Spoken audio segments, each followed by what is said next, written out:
যে গাছটা দেখা যাচ্ছে এটা হচ্ছে একটা গ্ল্যাডিওলাসের গাছ, গ্ল্যাডিওলাস ফুল।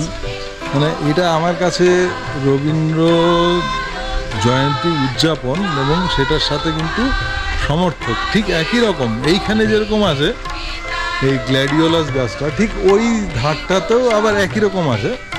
এই সামনের যে বিল্ডিংটা দেখছি এটা হয়তো নতুন সংস্করণ, এই জায়গাটা হয়তো ফাঁকাই ছিল। এই বিল্ডিংটার জন্য কিন্তু এই সামনের ভিউটা সামওয়ে এটা কিন্তু বন্ধ হয়ে গেছে। মানে একবার যদি আমরা ভাবি এই যে জানালাগুলো, এখানেই কোনো একটা জায়গায় কবি বসতেন, সে আরাম কেদারায় বসে এই দূরের পাহাড়ে যে বাড়িগুলো আছে ছোট ছোট দেশলাই বাক্সের মতন, সেইগুলো দেখা যায়, এখান থেকেই দেখা যায়, উপরে উঠলেই দেখা যাবে। তো এই ব্যাপারটা ভাবতেও একটা অদ্ভুত শিহরণ জাগে মনে। এই এখানে আরেকটা গ্ল্যাডিওলাস গাছ।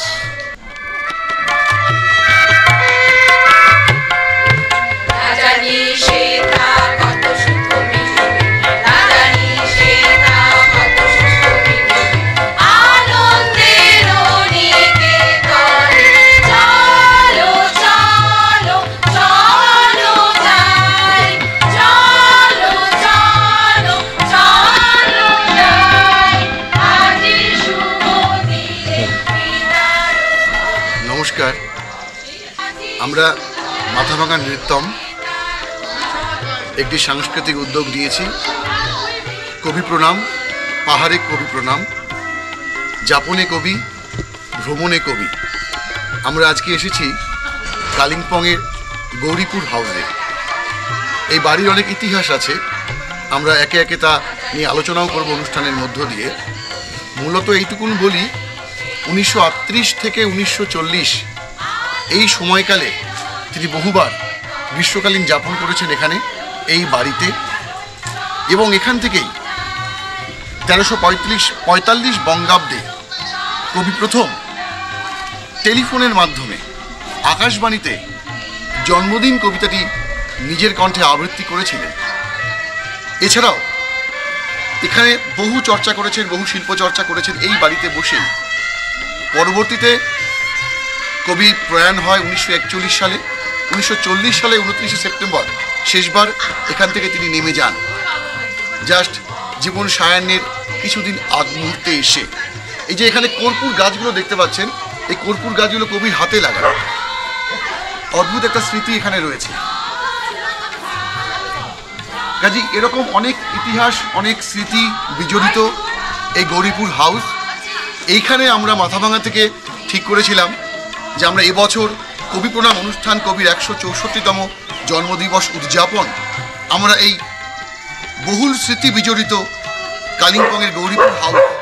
মূলত এটা ময়মনসিংহের এক জমিদার ঋষি রায় চৌধুরী, তার একটা বাড়ি, সেখানে তিনি যাপন করতেন। পরবর্তীতে পাশাপাশি মঙ্কুতে মৈত্রেয়ী দেবী এবং ডক্টর মনমোহন সেনের যে বাড়ি রয়েছে সেখানেও তিনি বহুবার থেকেছেন। এই যাতায়াতটা তার ছিল। তো যাই হোক, পরবর্তীতে তার পুত্রবধূ প্রতিমা ঠাকুর এই বাড়িটা লিজ দিয়েছিলেন 90 বছরের জন্য। পরবর্তীতে সেই সময়টা পেরিয়ে যাওয়ার পর বাড়িটা একটা ভগ্নদশায় পরিণত হয়। তো যাই হোক, একটা আশার কথা যে 2021 সালে রাজ্য হেরিটেজ কমিশন এই বাড়িটা অধিগ্রহণ করে। তারপরে কাজ শুরু করতে দেরি হয়, রেনোভেশনের কাজ, কিন্তু আমরা এখন দেখতে পাচ্ছি রেনোভেশনের কাজ চলছে। তা আমরা আশা রাখি খুব অল্প দিনের মধ্যেই ঝাঁ চকচকে আবার এই আগের জায়গায় বাড়িটা ফিরে আসবে, আমাদেরও আনন্দে মনটা ভরে উঠবে। তাই আমরা আশা রাখি। তা আমরা আর দেরি করবো না, আমরা মূল অনুষ্ঠানে আজকে প্রবেশ করব। কবি প্রণাম অনুষ্ঠান। আমাদের সাথে জলপাইগুড়ি থেকে গানের তরী এবং কোচবিহার থেকে অলোক নন্দা, তারাও এসেছেন আমাদের সঙ্গে অনুষ্ঠানে অংশগ্রহণ করতে। গানে, কবিতায়, কথায়, আড্ডায়, নাচে আমরা কয়েকটা ঘন্টা এখানে আনন্দে আত্মহারা হব। জলপাইগুড়ির গানের তরী শিল্পীবৃন্দকে আমি আহ্বান জানাচ্ছি, আপনারা আসুন এবং আপনাদের অনুষ্ঠান শুরু করুন। আমাদের অনুষ্ঠান শুরু করতে চলেছি। আমরা তো আজকে কবিকে শ্রদ্ধাঞ্জলি জানাবো ওই গঙ্গাজলে গঙ্গা পুজোর মধ্য দিয়েই, কিন্তু তার আগে কবি প্রেমেন্দ্র মিত্রর একটি কবিতার মধ্য দিয়ে তাকে আমরা শ্রদ্ধা জ্ঞাপন করছি। 25শে বৈশাখ কবি প্রেমেন্দ্র মিত্র বলেছিলে, নাইবা মনে রাখলে সে কথা যে মিথ্যে তা তো জানতে, মনে কেন মরমে আছো, গহন গভীর হৃদয় হতে ছড়িয়ে আছো শেষ চেতনা প্রান্তে, আছো প্রাণীর পরম ক্ষুধায়, নয়ন শ্রবণ ভরা সুধায়। এই জীবনের প্রতি পাতায় নিত্য তোমার সই থাকে। দিয়েছ সুর, দিলে ভাষা, আকাশ লোভে বিরাট আশা। প্রণাম লহ মুগ্ধ মনের আজ 25শে বৈশাখে। এই শ্রদ্ধাঞ্জলির মধ্য দিয়ে আমরা মূল অনুষ্ঠানে প্রবেশ করছি। এবারে উদ্বোধনী সঙ্গীত আজি শুভ দিনে পরিবেশনায় গানের তরী।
বিশ্বকবি রবীন্দ্রনাথ ঠাকুরের জন্মতিথিতে শ্রদ্ধার্ঘ্য অর্পণের জন্য এই ঐতিহাসিক স্থান তার নিজ বাসভবন গৌরীপুরে। আমি ঋতুপর্ণ, আমি সর্বাণী জলপাইগুড়ি, আমি পর্ণা, আমি জয়ন্তী জলপাইগুড়ি গানের তরী থেকে, আমি সুদীপ, আমি ভবানী, আমি মৌমিতা গানের তরী জলপাইগুড়ি থেকে এসেছি। আমি শ্বেতা গানের তরী জলপাইগুড়ি। আমার বাড়ি জলপাইগুড়ি। আমার নাম ঋষিরাজ, আমার নাম রবীন্দ্র ইসলাম।